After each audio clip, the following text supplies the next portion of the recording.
Have you ever gone to register to vote and thought to yourself, wow, I really wish this was harder for absolutely no benefit whatsoever?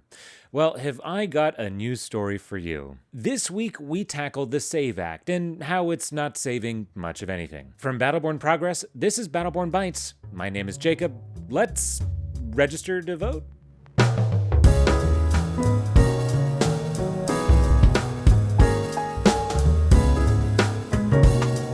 So we're trying something new this week, what I am tentatively calling Battleborn Small Bites, because Battleborn Nibbles was vetoed, for now. So today I wanted to talk about the SAVE Act, or the Safeguarding American Voter Eligibility Act.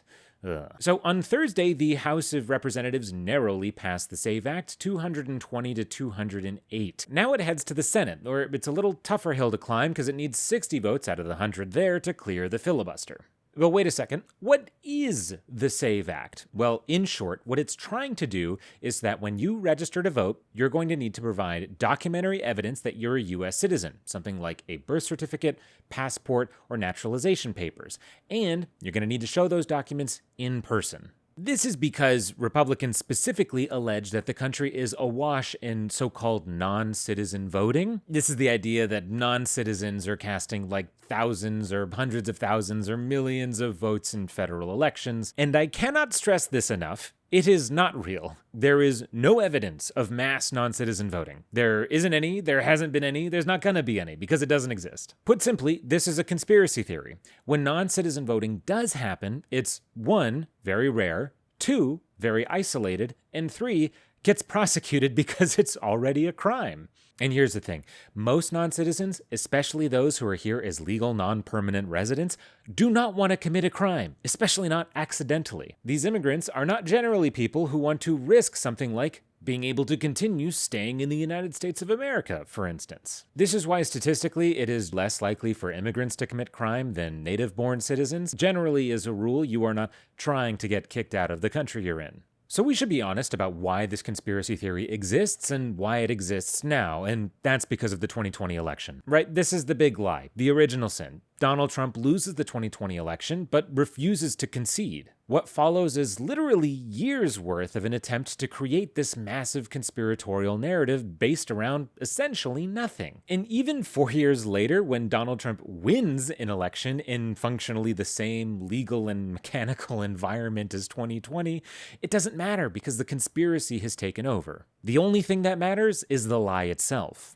But here's the other thing. Now that we've established that the SAVE Act is solving a problem that doesn't exist and really only exists to soothe the fragile ego of literally the president, what are the real-world consequences of a voter ID law like the SAVE Act? I mean, what are the downsides of having to show your citizenship every time you register to vote? Well, here's a big one. There are already today, more than 21 million Americans who do not have access to the kind of documents required by the SAVE Act. One big chunk is married women, whose birth certificates no longer match their new married legal name. But frankly, another big chunk are just people who don't have ready access to those documents because they're in a safe or in a safe deposit box or at a family member's house. Or even worse, a study from the Brennan Center for Justice found that almost 4 million people don't have access to those documents at all because they've been lost, stolen, or destroyed. So we should ask ourselves, should those 21 million people not be allowed to register to vote in order to solve a problem that doesn't exist? And this isn't even getting into the fact that you have to show those documents in person, and that this law would totally upend basically every state's voter registration laws. And here's one for Nevada in particular. The bill would also ban counting mail ballots received after Election Day. That doesn't sound like a big deal, but what that means in practice is you can no longer mail in a ballot on Election Day. Now, if you want to use that mail ballot, you got to make sure that you send it multiple days in advance, and then hope to hell that it doesn't get delayed at the post office. In any case, I guess it's a good thing that the United States Postal Service isn't in the process of being gutted and losing thousands of staff. Oh no. But look, like I said earlier, this bill passing the House is only the first step of a longer process. It still needs to go through the Senate, and there it does have much longer odds of actually getting passed. But those odds aren't zero. So we should really look at this legislation for what it is. And that's the destruction of the right for you, yes you, to vote in order to soothe Donald Trump's ego. But with that, that's going to do it for this week's episode of the show. If you like what we're doing, hit like and subscribe so you're first to know when we upload a new episode. From Battleborn Progress, this has been Battleborn Bites. We'll see you next time.